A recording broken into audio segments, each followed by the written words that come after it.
நடந்து முடிந்த சட்டமன்ற தேர்தலில் தேமுதிக ஒரு இடத்தில் மட்டுமே வெற்றி பெற்றது. இந்த நிலையில் அக்கட்சியினுடைய பொதுச் செயலாளர் பிரேமலதா விஜயகாந்த் தற்போது ஒரு அறிக்கையை வெளியிட்டுள்ளார். அந்த அறிக்கையில் நமக்கான எதிர்காலம் உறுதியாக உள்ளது, இந்த தோல்வியை கண்டு யாராலும் கணிக்க முடியாத வகையில் முடிவுகள் அமைந்துள்ளது, வெற்றியும் தோல்வியும் இந்த தேர்தலில் இது நிரந்தரமானது அல்ல, மாற்றம் மட்டுமே மாறாதது என்பதை உறுதியுடன் இருந்து எதிர்காலத்தில் நாம் எதிர்கொள்கின்ற சவால்களை தைரியமாக சந்திக்க தயாராக இருக்க வேண்டும் என அவர் தெரிவித்துள்ளார். இந்த தேர்தலில் ஒரு தொகுதியில் மட்டுமே தேமுதிக வெற்றி பெற்றுள்ளது.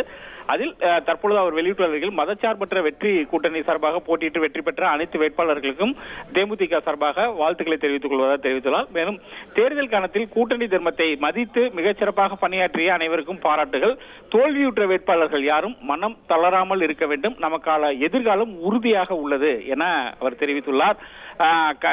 தேமுதிக சார்பாக போட்டியிட்ட அனைத்து வேட்பாளர்களும் அதாவது அந்த வேட்பாளர்கள் வெற்றிக்காக வேட்பாளர்களுடைய தேர்தல் பணியாற்றிய அனைத்து ஒரு நிர்வாகிகளும் மக்கள் தீர்ப்பே மகேசன் தீர்ப்பு என்பதை ஏற்றுக்கொள்ள வேண்டும் என தற்பொழுது அந்த அறிக்கையில் அவர் கேட்டுக்கொண்டுள்ளார்.